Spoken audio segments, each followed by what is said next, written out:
ये जो 90% लोग मोबाइल पे अपना टाइम बर्बाद करते हैं, ये कौन है? मिडिल क्लास हैं। ये ईएमआई पे एप्पल चलाने वाले लोग कौन है?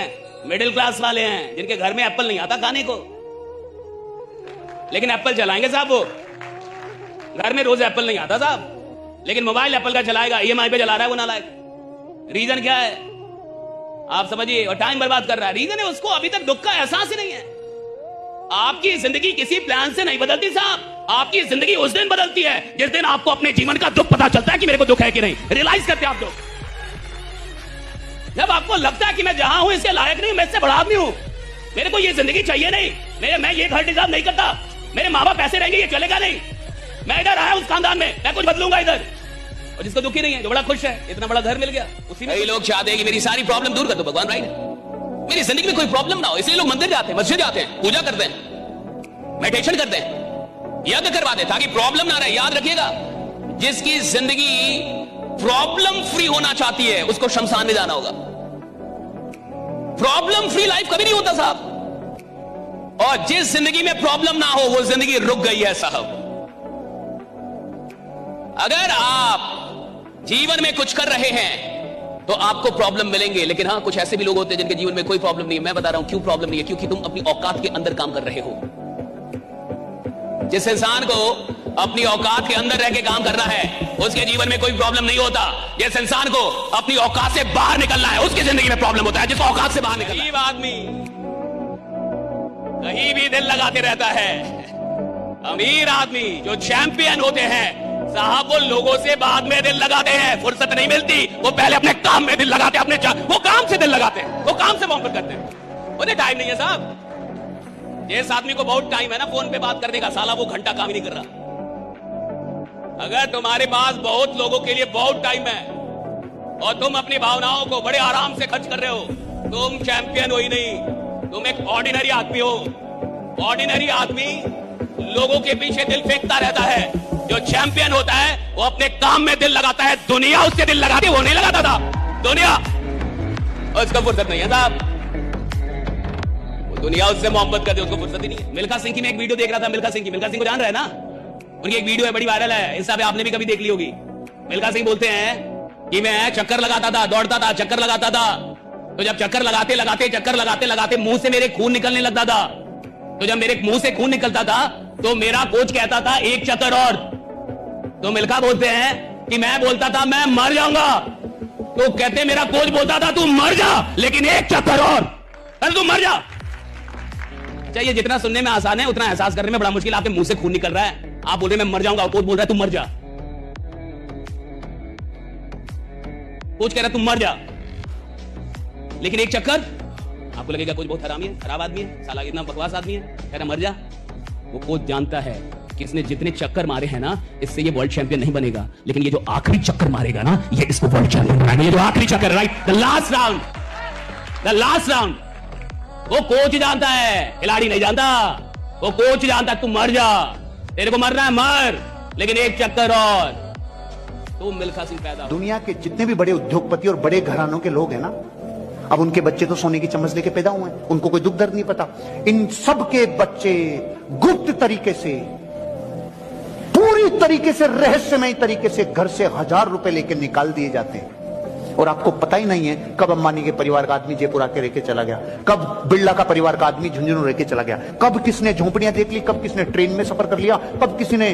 ये उद्योग घराने भी अपने बच्चों को ये दर्द दिए बिना उनको उद्योग नहीं संभलाते। नहीं साला बत्ती लगा देगा, पूरे उद्योग के लाखों करोड़ की बत्ती लगा देगा अगर दर्द नहीं सहन हो। अब आप सोचो, जो 1 लाख करोड़ का मालिक है वो तो अपने बच्चों को कह रहा है 1000 रुपए बस, ना क्रेडिट कार्ड ना और कुछ, जा कहां पता नहीं, किधर पता नहीं, पैसे पता नहीं, खाऊंगा क्या पता नहीं, रहूंगा क्या पता नहीं, जान निकल।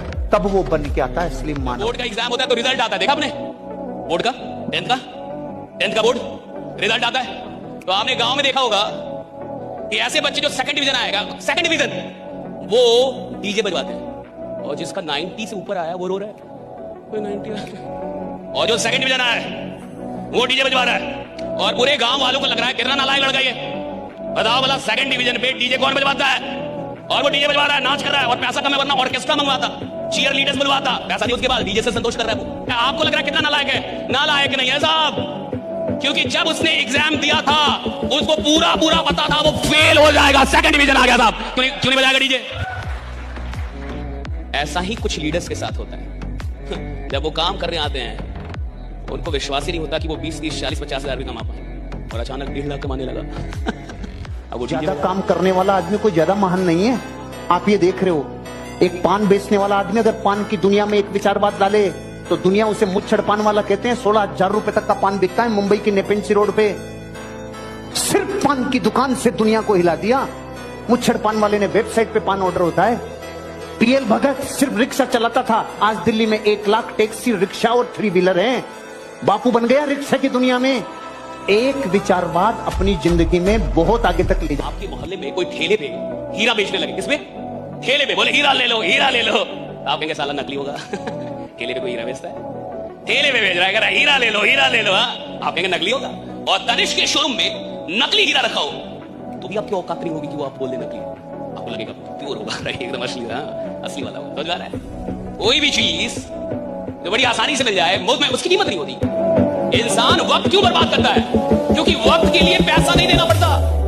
अगर हर दिन के लिए 5,000 रुपए देना पड़ता, 24 घंटे के लिए 5,000 रुपए देना पड़ता, तो आप बहुत सोच समझ के कहीं टाइम दे दे। ना ना ना, और टाइम के लिए पैसा नहीं लगता। जिस चीज के पैसा ना लगे इंसान बर्बाद कर दे आसानी में। आपकी कोई चीज कोई बर्बाद करे, आप बर्बाद नहीं करने देंगे। आपका कोई शॉट खराब करे, आप खराब नहीं करने देंगे। आपका कोई कपड़ा खराब करे, खराब नहीं करने देंगे। लेकिन वक्त बर्बाद कर दे, आ जाओ दोनों मिलकर एक दूसरे का करते हैं। गरीब आदमी चीजों की कीमत ज्यादा समझता है, वक्त की कीमत। धरती पे जब भी कोई काम हुआ है तो वो कारण से हुआ है, बिना कारण नहीं हुआ। मैं आपको बोलूं इस दीवार को तोड़ो, और फिर तरीके और बताऊं, हथौड़े से, सब्बल से, बुलडोजर से आप नहीं तोड़ोगे। और मैं बोलूं जो पहले तोड़ेगा उसको 100 करोड़ मिलेंगे। अब तरीके पूछोगे? चाहे पत्नी को लाके फोड़े, बापू को लाके फोड़े, कुछ भी फोड़े, लेकिन अब फोड़ेंगे। पहले कारण नहीं था, अब कारण है। पत्ता भी तब हिलता है जब कोई वजह है। एक आदमी के 104 डिग्री बुखार, और दोस्त ने आके बोला चल दौड़ने चलते हैं। वो कहता हिल भी नहीं सकता। अरे नहीं, दौड़ेंगे दौड़ेंगे। नहीं, हिल भी नहीं सकता, मैं हिल भी नहीं सकता। तुझे दौड़ना होगा। मैं हिल भी नहीं सकता। और उसने लगाया बुलडॉग कुत्ता पीछे, जो कह रहा था मैं दौड़ नहीं सकता, अब वो रुक नहीं सकता। ऐसा दौड़ा, ऐसा दौड़ा। अब मैं आपसे पूछता हूं, जो हिल भी नहीं सकता था वो कैसे दौड़ा? वो क्यों दौड़ा? उसका सीधा सा कारण झलक रहा है। उसको पता था ये बुखार तो आज नहीं कल ठीक हो जाएगी, लेकिन ये जो 8 इंच का खड्डा करके जाएगा, साले भाग अर्जुन भाग, तुझे भागना ही होगा और कोई दूसरा उपाय नहीं है। मर्दानगी की परीक्षा तब होती है जब दुनिया आपका अपमान करती है, और अपमान होना इस बात की निशानी है आप बड़े आदमी बनने जा रहे हो। वो बैठा था और उसका कुत्ता सोफे पे बैठा था, तो मैं जैसे जैसे बताते जाऊं, मैंने प्रमोटर्स के बारे में बताया, कुत्ता करे। मैंने पूछा भाई ये क्यों रो रहा है यार, ये क्यों रो रहा है? उसने कहा तो इसकी चिंता मत करे, इसको रोने दे। फिर मैं आगे बढ़ा, हमारे प्रोडक्ट जबरदस्त हैं, जबरदस्त रिजल्ट हैं। कुत्ता करे। मैंने कहा प्लान बंद, पहले ये बता ये क्यों रो रहा है? उसने कहा यार ये सोफे पे जहां बैठा है वहां से कील निकल रही है, उसके ऊपर बैठा है। तो मेरे मन में वही प्रश्न आया जो आपके मन में आ रहा है, अरे जब कील पे बैठा है तो चूं चूं क्यों कर रहा है, उठ क्यों नहीं जाता? उसके जवाब ने मेरी त्रिनेत्र खोल दिया। उसका जवाब सुनो, इतनी भी नहीं गड़ रही है कि उठ जाए। चुप तो रही है, और आप ये सोच के खुश हो रहे हो कि ये स्टोरी उस कुत्ते की है तो उसी की, है तो उसी की, अपनी थोड़ी है।